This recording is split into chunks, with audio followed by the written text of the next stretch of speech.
Hola, ¿qué tal amigos? Bienvenidos nuevamente a estos rincones históricos con Miguel Amaranto. ¿De quién les voy a hablar hoy? Bueno, pues hoy quiero hablarles de Juan Garrido. ¿Y quién fue este personaje? Bueno, pues se trata de un hombre que fue esclavo, pero que luego se hizo un capitán del ejército español que peleó junto a Hernán Cortés en la conquista de Tenochtitlan. Y bien, vamos con la historia. Juan Garrido nació probablemente en el año 1480 en África, en un área que no se ha determinado de Guinea. Él fue vendido por mercaderes portugueses, llegando a Lisboa en el año 1495, a la edad de 15 años. Él obtuvo su libertad en Lisboa o Sevilla, no se sabe bien. Pero resulta que este acto de liberación se llamaba ahorramiento. ¿Cómo se consigue este acto de liberación? Bueno, pues pagando él por su libertad. Pero aquí hay una historia detrás de esto, ¿no? Sin perder su carácter urbano, él pudo tener su libertad por una carta notarial. Esto es importante, ¿no? Una carta notarial o una carta de escribano público de ahorría, así se llamaba, o por una cláusula testamentaria de su dueño. Con esta corta edad y siendo pues negro, la libertad pudo llegarle de forma más viable por la muerte de su dueño, del que habría dependido pues como parte de su familia, a través de una cláusula utilizada de forma habitual en aquellos tiempos y que se encontraban dentro de los documentos de la época, ¿no?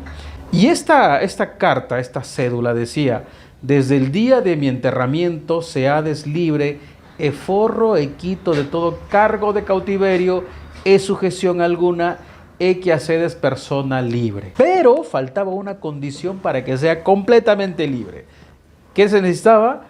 Bueno, pues ser cristiano. Entonces, si él no era cristiano desde antes, tenía que serlo desde ese momento en que es libre. Cuando llegó a Sevilla, se convirtió en uno de los al menos 1153 esclavos liberados entre los años 1470 y 1523, de los aproximadamente 4000 que existían, y de los cuales 319 eran negros y de ellos solo 109 varones.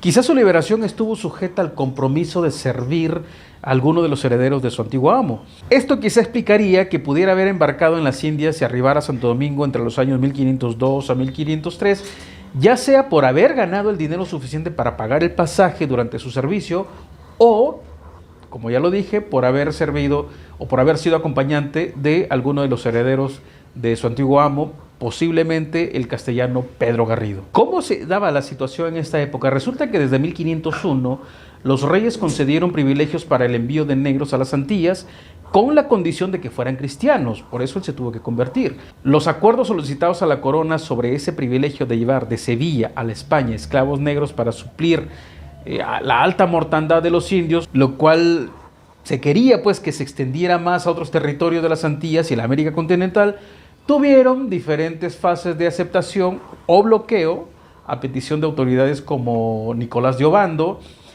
como manifiesta pues diversos documentos desde 1503.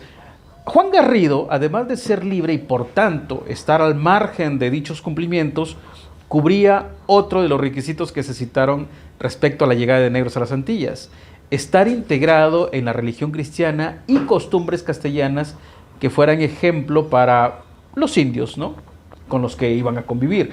Entre 1508 y 1519, de los 28 a los 39 años aproximadamente, participó en las conquistas de los actuales Puerto Rico, Cuba, Guadalupe, Dominicana y la Florida. Hay que recordar que peleó de la mano con Diego de Velázquez también en la conquista de Cuba. Fíjense, este dato importante. Se cuenta que, así como a Hernán Cortés lo confundieron con Quetzalcóatl por diversas razones, ya sea por el color blanco de su piel, porque desembarcó donde el dios juró que volvería, el parecido, en fin.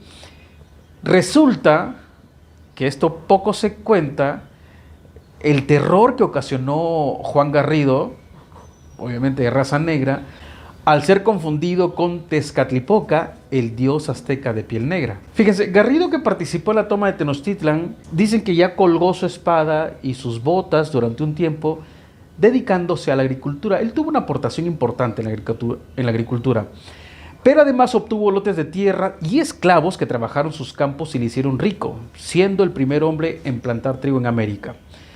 Ocupó el cargo de portero de Cabildo de la Ciudad de México en 1524 a 1526 y en 1528 comenzaron algunos problemas políticos en el virreinato de la reciente Nueva España y fue apartado del poder por su lealtad a Cortés.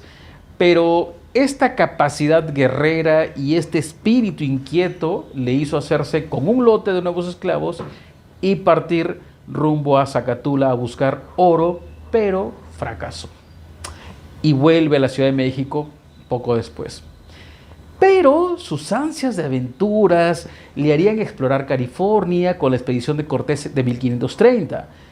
Y debido a esa experiencia, conocimientos militares y la estima mutua entre ambos, porque eran muy buenos amigos, Garrido contó con más esclavos y una posición privilegiada en la expedición de California, que tampoco produjo algo productivo. Garrido muere en México en 1550, 3 años después de su gran amigo Hernán Cortés, ¿no? Es uno de los grandes olvidados de la historia, no solamente de España, sino de América y de lo que ahora corresponde a México, pues entre otros lugares donde estuvo, ¿no? Fue acompañante leal de Cortés, quien acapara pues toda la fama de la conquista, ¿no? Garrido fue un hombre que pisó 3 continentes. Fue el conquistador hispanoafricano y hombre libre que conformó uno de los grandes capítulos de la historia, como les dije, no solamente de España, sino de América. Este hombre tuvo una gran aportación, como les decía, en la agricultura. Resulta que en 1519 a 1521, de los 39 a los 41, como ya les había contado, que participa en la conquista de la Triple Alianza, es decir, en Tenochtitlan, y que no está claro pues si fue parte de las tropas iniciales de Hernán Cortés de 1519 o si llegó junto con Pánfilo de Narváez. Hay que recordar que Cortés derrota a Narváez y a Pánfilo de Narváez y algunos de sus soldados pasan a los batallones de Cortés.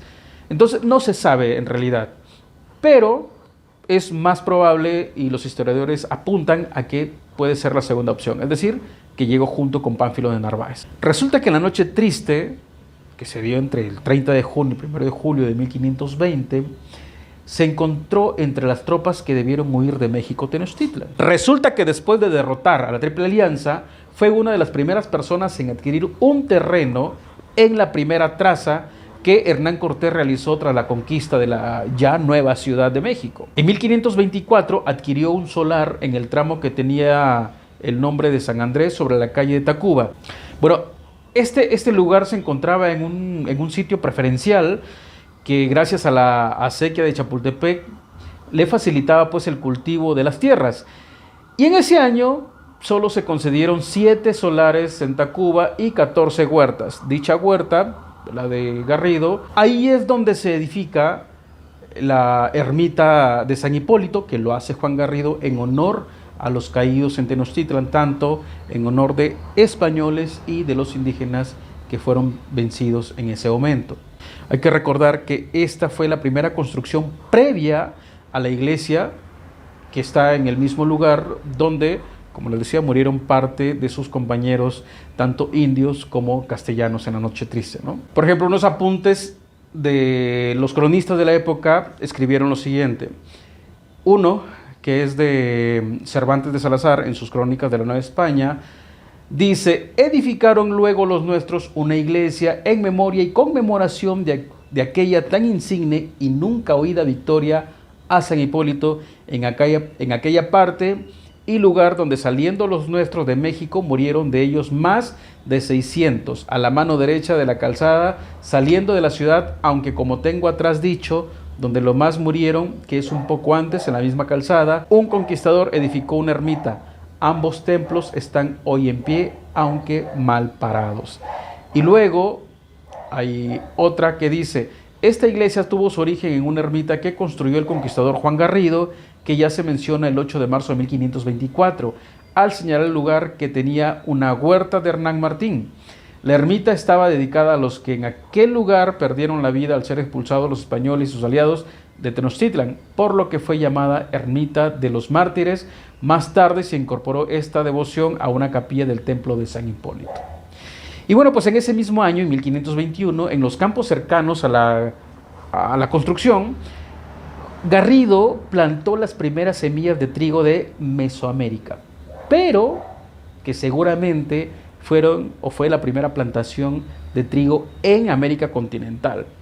Pues no sería hasta décadas más tarde, no antes de 1547, como lo indica el Inca Garcilaso de la Vega, cuando se introduce el trigo en el Perú, gracias a la iniciativa de la noble María de Escobar, natural de Trujillo. Bueno, en el caso de lo que es el Virreinato de la Nueva España, diversos autores, como Del Río u Orozco y Berra, atribuyen a Juan Garrido el primer trigo basados en las fuentes documentales de López de Gómara y del propio conquistador. Por ejemplo, lo que dice López de Gómara es lo siguiente: un negro de Cortés que se llamaba, según pienso, Juan Garrido, sembró en un huerto 3 granos de trigo que halló en un saco de arroz. Nacieron los 2 y uno de ellos tuvo 180 granos. Tornaron luego a sembrar aquellos granos y poco a poco hay infinito trigo, da unos 100 y 300 y aún más. Lo de regadillo y puesto a mano, siembra uno, siembra otro y otro está verde y todo al mismo tiempo, y así hay muchas cogidas por año. Entiéndase cogidas a las cosechas. A un negro y esclavo se debe tanto bien.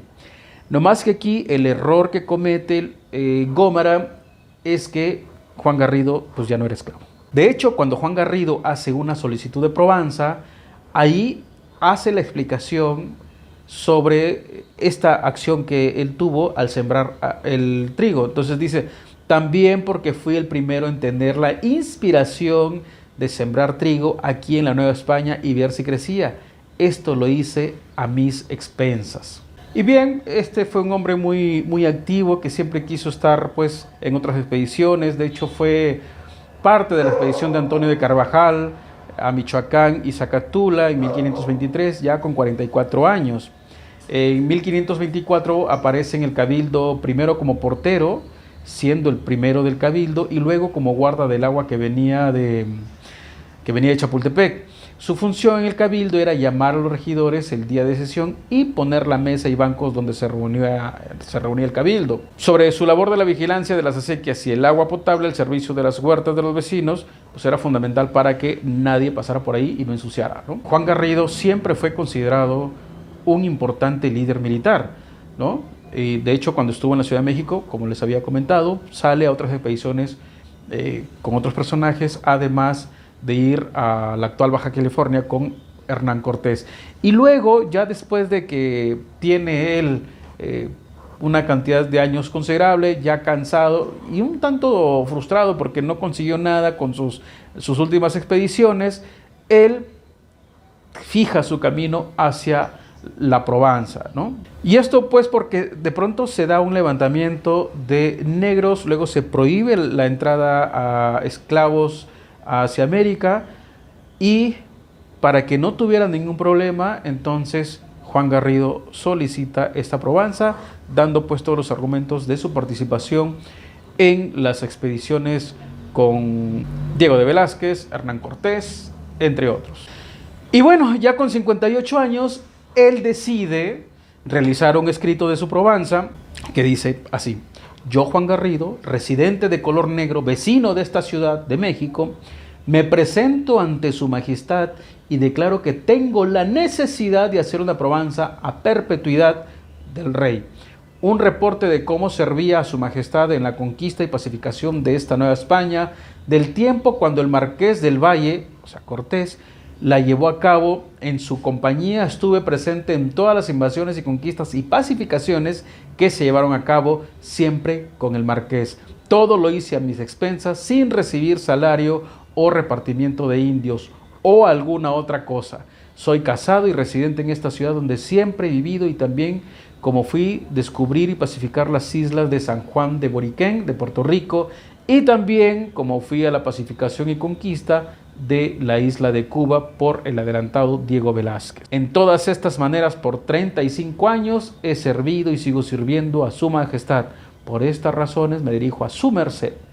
También porque fui el primero en tener la inspiración de sembrar trigo aquí en la Nueva España y ver si crecía. Esto lo hice a mis expensas.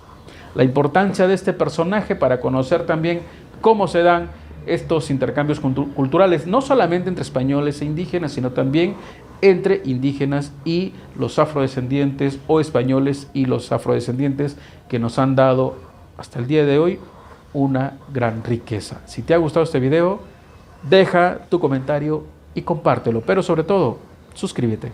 Hasta la próxima.